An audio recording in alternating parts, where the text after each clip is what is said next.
Hello friends, வணக்கம். நான் படித்த ஒரு கதையை இன்னைக்கு உங்களோட பகிர்ந்துக்க போகிறேன். உணர்வு தரும் ஊக்கம். நம்மளுடைய உணர்வு நம்மளுக்கு எப்படி ஒரு ஊக்கத்தை தருது அப்படின்னு ஒரு குட்டி கதை. அதை உங்களோட ஷேர் பண்ணிக்க போகிறேன். இவருடைய பேர் தசரத் மாஞ்சி. பீகார் மாநிலத்தை சேர்ந்தவர். கயா மாவட்டம் கெலார் அப்படிங்கிற சின்ன ஊரில் தன்னுடைய மனைவி பல்குனி தேவியுடன் வசித்து வந்துட்டு இருக்காரு. இவர் ஒரு கூலி தொழிலாளி, விவசாய கூலி தொழிலாளி. தாழ்த்தப்பட்ட இனத்தை சேர்ந்த இவர் வாழ்ந்துட்டு வர்றது ஒரு மலையின் அடிவாரத்தில். அந்த மலை அடிவாரத்தில் தண்ணிக்கு ரொம்ப கஷ்டம்.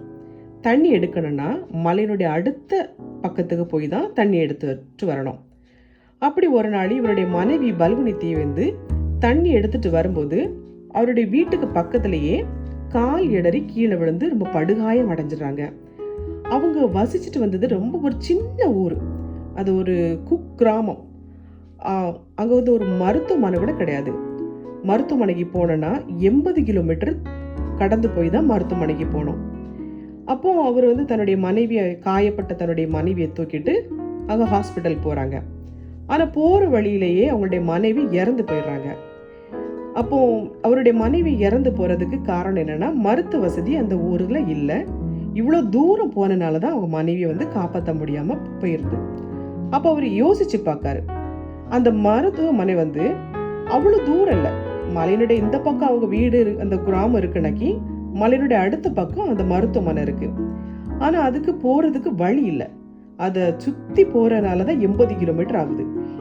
இது ஒரு பறவை மலைக்கு மேலோடி பறந்து போனால் வெறும் 13 கிலோமீட்டர் தூரத்திலேயே அந்த ஹாஸ்பிட்டல் அடைஞ்சிடலாம். அப்போ அவர் ரொம்ப யோசிச்சு பார்க்காரு. தன்னுடைய மனைவியை பறி கொடுத்துட்டு விரக்தியா இப்படி உட்காந்து யோசித்து பார்க்காரு. அவருடைய மனத்துல 2 கொஸ்டின் எழுது.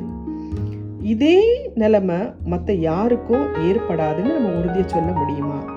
நான் இழந்தது போல என் கூட வாழ்றவங்களும் அவங்கள உறவுகளை இனி இழந்துருவாங்களோ அப்படின்னு நினைக்கிறாரு. இப்படி ஒரு சூழ்நிலை இனி வரக்கூடாது அப்படின்ட்டு அவர் நினைக்கிறாரு. அப்போ அதுக்காக அவர் யார்கிட்டையும் மனு கொடுக்க போகல. யாருடைய உதவியுமே அவர் தேடலை. யார்கிட்டையும் போய் உதவி கேட்டு நிற்கல.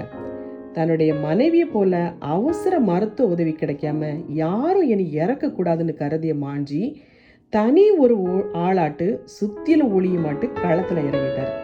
எதற்கு சுத்திலும் ஒளின்னு தானே கேட்குறீங்க? வேறு எதற்கு? அந்த ஹாஸ்பிட்டலுக்கு போகிறதுக்கு தடையா நின்ன அந்த மலையை பிளந்து ஒரு குறுக்கு பாதை அமைக்கத்தான். ஆமாம், அவர் செய்ய ஆரம்பித்த வேலை மலையை உடைச்சி அது நடுவில் ஒரு பாதை அமைக்கணும் அப்படின்ட்டு தனி ஒரு ஆளாட்டு அவர் களத்தில் இறங்கிறாரு. அதுக்கு அவர் அந்த மலையை உடைக்கிறது, இவ்வளோ பெரிய மலையை எப்படி நம்ம உடைக்க முடியும், இதுக்கு எவ்வளோ நாள் ஆகும் அப்படிலாம் அவர் யோசித்து மலைச்சு போய் நிற்கலை. உணர்ச்சி பொங்க அவர் என்ன பண்ணிடுறாரு, ஒரு வேலையில் இறங்கிறாரு.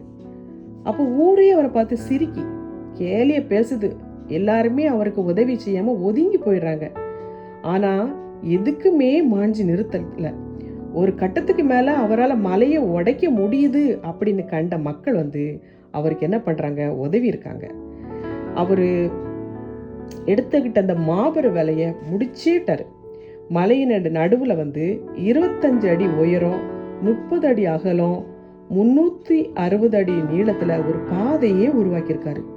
இது மூலமாட்டு அவர்கள் குடியிருந்த இடத்துல இருந்து மருத்துவமனைக்கு செல்றதுக்கு வெறும் 13 கிலோமீட்டர் தான் ஆச்சு. 67 கிலோமீட்டர் குறைஞ்சிச்சு.